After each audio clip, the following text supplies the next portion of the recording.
ধৈর্য এমন একটা নিয়ামত, ধৈর্য ধারণকারীরা যখন জান্নাতের দরজা দিয়ে প্রবেশ করবে, আল্লাহ পাক তাদেরকে ফেরেশতার দ্বারা সালাম দিয়ে দিয়ে ভিতরে প্রবেশ করাবে। বলেন সুবহান।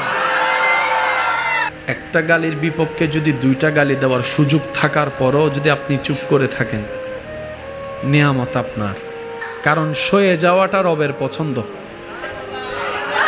এবার আপনারাই বলেন, আল্লাহ চাইলে সেকেন্ডের ভিতর সব উল্টাই দিতে পারে।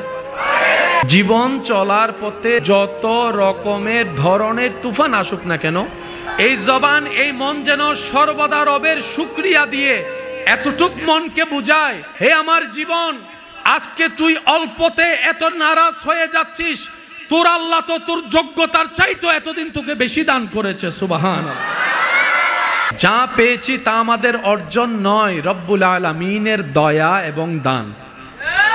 জীবনে যাই আসুক যেমন আসুক, আমরা সর্বদা আল্লাহর দরবারে শুকরিয়া আদায় করব, কোনো প্রকার আপত্তি, নিরাশা, মন খারাপ করা ছাড়া। বলি সবাই ইনশাআল্লাহ।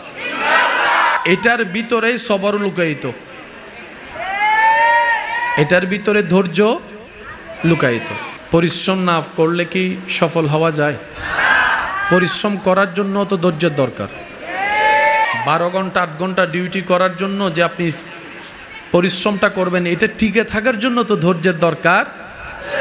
আমি যদি প্রথম দিনেই হাঁপিয়ে যায়, পরের দিন আর কাজ করা হবে, উন্নতি করা হবে, উন্নতি আসবে?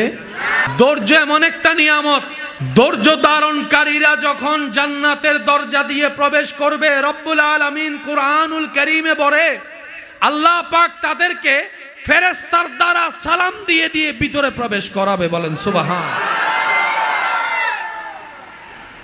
একটা গালির বিপক্ষে যদি দুইটা গালি দেওয়ার সুযোগ থাকার পরও যদি আপনি চুপ করে থাকেন, নিয়ামত আপনার, কারণ সয়ে যাওয়াটা রবের পছন্দ। এবার আপনারাই বলেন, আল্লাহ চাইলে সেকেন্ডের ভিতর সব উল্টাই দিতে পারে। জমিন কার? আমরা কার? হুকুম কার? আমরা কি আল্লাহর হুকুম মেনে চলার মতো চলতে পারি? আল্লাহকে খুশি করে চলার মতো আমরা কি কেউ চলতে পারি? তারপরে কি আল্লাহ রিজিক বন্ধ করে দিয়েছেন? আল্লাহ সহ্য করেন, আল্লাহ হালিম। প্যার সে কহো ইয়ার সুবহান আল্লাহ। আল্লাহ পছন্দ করেন তাদেরকে যারা নিজেও খায়, অন্যকেও খাওয়ায়। আল্লাহ পছন্দ করেন তাদেরকে যারা অন্যের মুখে হাসি ফুটায়। আল্লাহ পছন্দ করেন তাদেরকে যারা অন্যের বিপদে পাশে দাঁড়িয়ে সাহায্য করে। আল্লাহ পছন্দ করেন তাদেরকে যারা মানুষের জন্য রাস্তা খুলে দেয়, মানুষের জন্য পথ চলা সহজ করে দেয়। রব্বুল আলামিন পছন্দ করে তাদেরকে যারা অন্যের দোষকে গোপন করে সমাজে ইজ্জতকে হেফাজত করে।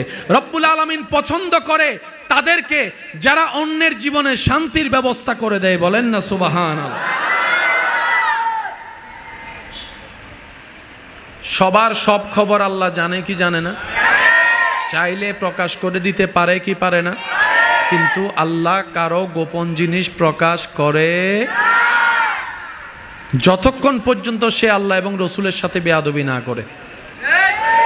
মনে রাখবেন, যারা আল্লাহ এবং রসুলের সাথে বেয়াদবি করবে, কষ্ট দিবে, এক কথায় লানাহুমুল্লাহু ফিদ দুনিয়া ওয়াল আখিরা, তারা দুনিয়াতেও লানত-প্রাপ্ত, আখিরাতেও লানত-প্রাপ্ত।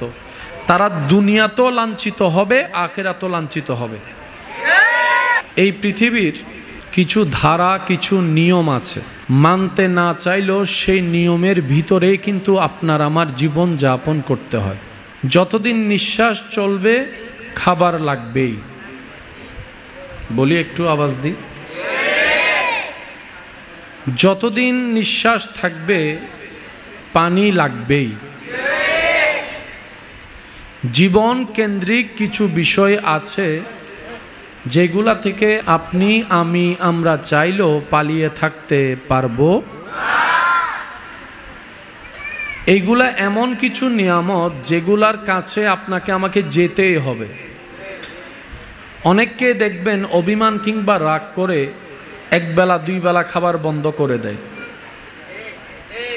আশা করে মন থেকে যে কেউ তাকে একটু আদর করে ডাকবে, মায়া করে ডেকে একটু খাবার জন্য জোর করবে, এই আশায় বসে থাকে। এরপরও যদি কেউ না ডাকে, এক সময় গিয়ে বাধ্য হয়ে খেতে হয়। কথা বলেন ঠিক কিনা?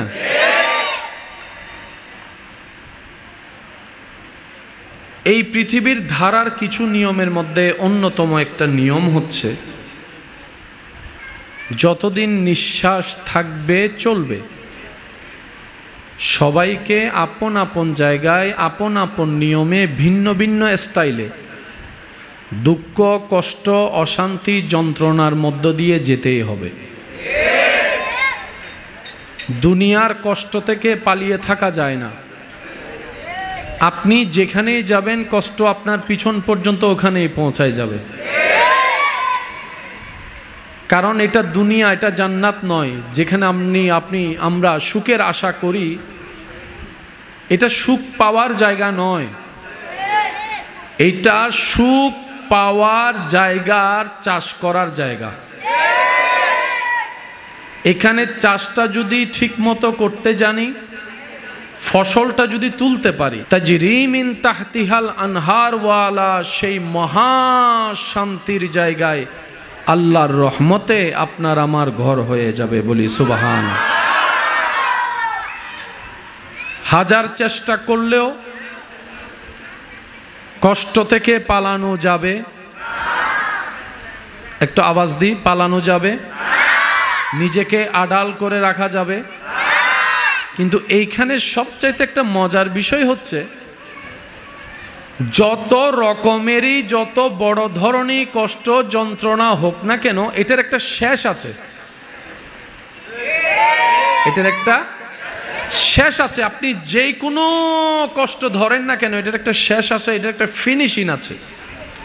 হতে পারে আপনার শরীরে মহামারী রোগ বেঁধেছে, মৃত্যুর সাথে সাথেই সে রোগ, একটু বলি না, সে রোগ হতে পারে আপনার ক্যান্সার হয়েছে, ভয়ানক রোগ, কিন্তু এটারও একটা শেষ।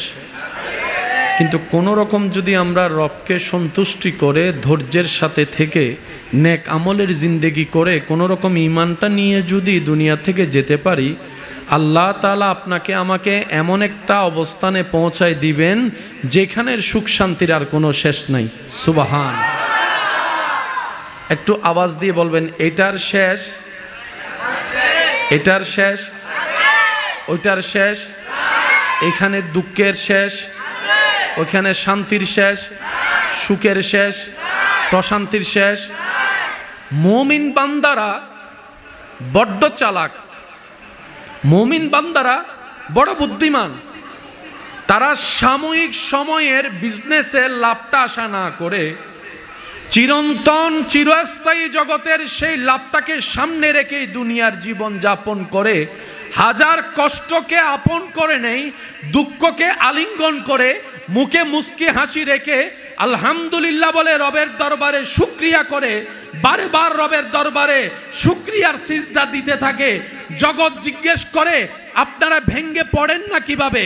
হাজার কষ্টের মধ্যে নিজেকে অটল রাখেন কিভাবে?